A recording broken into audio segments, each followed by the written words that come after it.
Okay, it's finally here. Here's our Xin-xi game, Mountain and Victory. And I'm pretty excited about this one. Man, I loved playing Jin. I think visually they're the most pleasing looking tribe, probably. Also, the mountain, having climbing in the beginning, I mean, hopping from mountain to mountain, that's always fun. So luckily, the first person we meet is Imo. And the only thing he can give me is I don't know. I forget what forget what tech that is. But basically, in 5 turns, if I don't attack anyone, I get a free monument. So I mean, now we've got the best of both worlds. We got mountain climbing, and we are going to get a free monument probably on turn 6. So here I wrote, if I get a Mindbender, Mooney would be a really easy capture because we've met Polaris now. I mean, how cool would that be? I get my own Mooney. I can go and freeze everything, including my opponents at will. But I mean, yeah, that's all I could really do. I don't really see the point in that. So I was trying to figure out if Polaris had met me already, and at first I assumed he hadn't, but then I realized that's his capital. So he has a 2-tile range of vision, so he already had met me.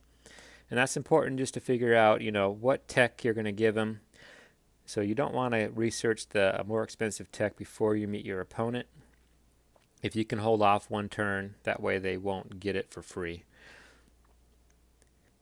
So now I'm circling that. He's got ice archers already. So I like to play Polaris and get ice archers. They are a lot of fun when you're using them. But to verse Polaris with ice archers, that's just got to be one of the most annoying parts of this game. I mean, ice archer spam, you can't really do anything against that. He just freezes all your units.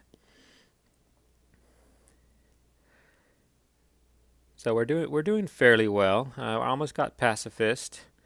It says we're in first, so we've got the highest score. No one has killed anyone else just yet. We do see Luxador's border down there on the south. So that's a little scary. We've met Ellie as well. I don't know what Ellie gave us. And I got Pacifist is complete. So I'll tell you, this game goes to turn 13 before I break 20 stars per turn. And one reason is Luxador, of course, gets more power, grows stronger, and starts killing everyone. So that's Sea Huddy there is Luxador. So yeah, I mean, it's inevitable. It's one reason tribes like Jin are barely ever played. I mean, if you look at it like a tribe tier list, Jin's going to be like usually at the bottom. I might put Aquarian below Jin though. So I was basically planning my next villages I'm going to take. I'm not going to go try to take a village from Luxador. And I know there's an archer up there to the north of that Polaris village. So I've got roads. I've got riders. I don't have archers, which would be nice. And I know that ice archer is going to freeze my rider next turn. But all that really means is that ice archer is not going to go capture another village. To freeze my rider, he's got to pretty much stay there. And I'm guessing there's 3 villages back there in the clouds, but I'm wrong. There's a lake back there. There's, I think, 2 villages back there. And then there's a lake, which is disappointing. So yeah, I'll say I think I did the right choice in this game. Not engaging my enemies early on. So right now, all I'm really doing is trying to expand back into the north region where I'm assuming nobody is, and apparently nobody is back there. So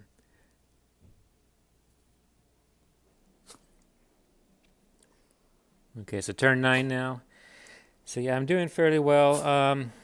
I did get lucky because as Jin, if I didn't have all these villages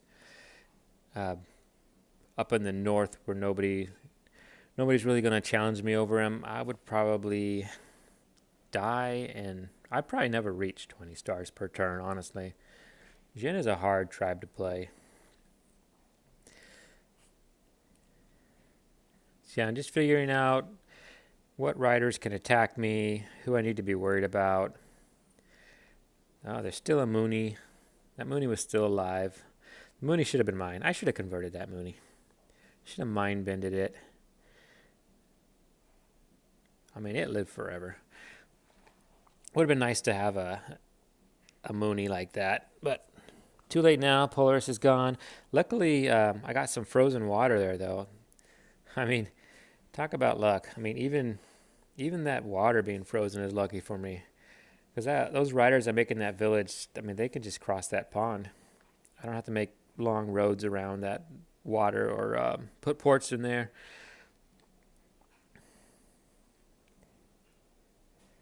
See, I'm just checking out what's back here in my backyard.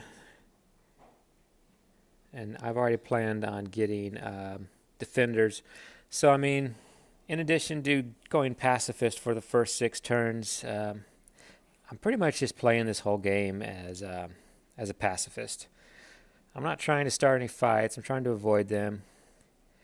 Even that village down there in the south, I didn't even try to defend it away from Luxador and Ellie. I mean, both those tribes are stronger than me in the beginning. Luxador with its more money than anyone needs, and Ellie with its Polytars. I'm just going to give them whatever they happen to try to occupy. I'm just going to give it to them.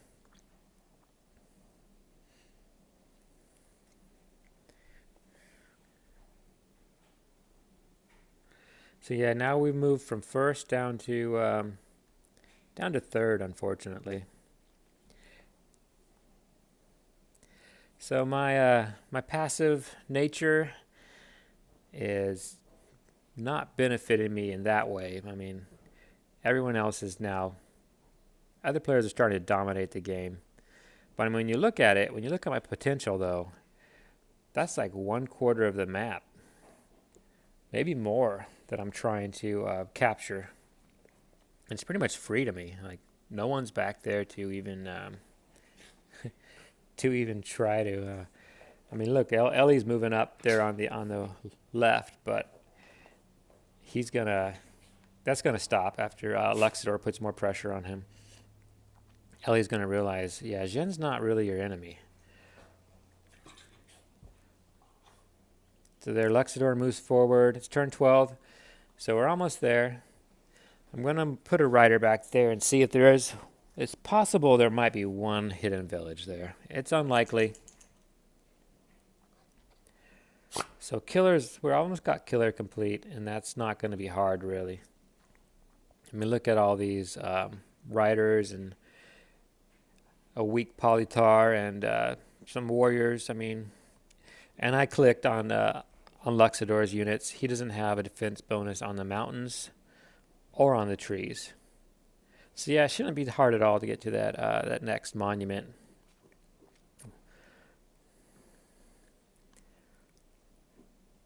So this turn I'm just getting some defenders, and next turn I move them forward. Get my roads connected. I pop a giant. Yeah, so here it is. Here's turn 13. 13 stars per turn at the beginning of this. And that is horrible. I mean, you want to have double the stars of I mean, basically, if you're on turn 13, you want to have 26 stars. You always want to have double the turn number it is. I mean, that's just a general way to see how well you're doing economically. There's always exceptions. I mean, it's just kind of like a guide. So yeah, I mean, I use my riders to clear things out in my front yard. Now I'm gonna move my defenders up. And I don't know how I go from 13 stars per turn. I think I get up to 24. So it took me 13 turns to get to 13 stars per turn. Oh, I'm sorry, if you include turn 0, it's 14 turns. And all of a sudden, magically, on turn 13, I almost double that.